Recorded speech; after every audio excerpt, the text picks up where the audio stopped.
عروہ بن زبیر نے خبر دی کہ نبی صلی اللہ علیہ وسلم کی زوجہ مطہرہ ام المومنین حضرت عائشہ رضی اللہ تعالی عنہا نے بتلایا کہ میں نے جب سے ہوش سنبھالا تو اپنے ماں باپ کو مسلمان ہی پایا، اور ہم پر کوئی دن ایسا نہیں گزرا جس میں رسول اللہ صلی اللہ علیہ وسلم صبح و شام دن کے دونوں وقت ہمارے گھر تشریف نہ لائے ہوں۔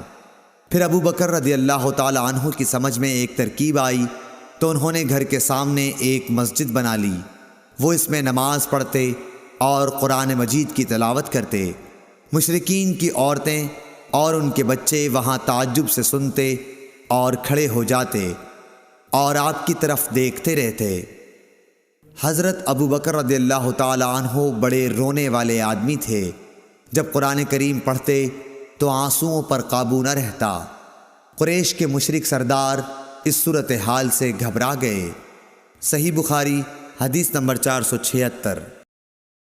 حضرت ابو ہریرہ رضی اللہ تعالی عنہ سے روایت ہے، رسول اللہ صلی اللہ علیہ وسلم نے فرمایا، جماعت کے ساتھ نماز پڑھنے میں گھر کے اندر یا بازار، دکان وغیرہ میں نماز پڑھنے سے 25 گنا ثواب زیادہ ملتا ہے، کیونکہ جب کوئی شخص تم میں سے وضو کرے اور اس کے آداب کا لحاظ رکھے، پھر مسجد میں صرف نماز کی غرض سے آئے تو اس کے ہر قدم پر اللہ تعالیٰ ایک درجہ اس کا بلند کرتا ہے اور ایک گناہ اس سے معاف کرتا ہے۔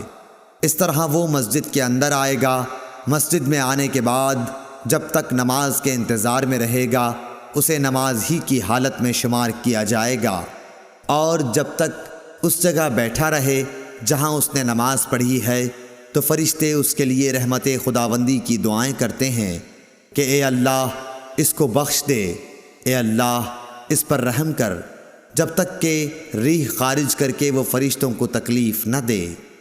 صحیح بخاری حدیث نمبر 477۔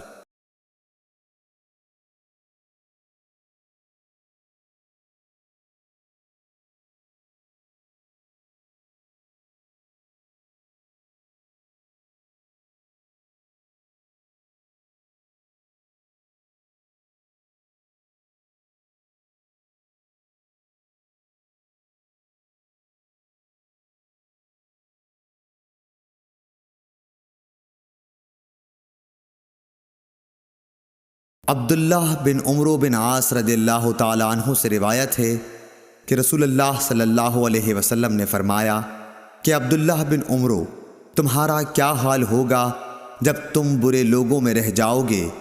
اس طرح یعنی آپ نے ایک ہاتھ کی انگلیاں دوسرے ہاتھ میں کر کے دکھلائیں۔ صحیح بخاری حدیث نمبر 480۔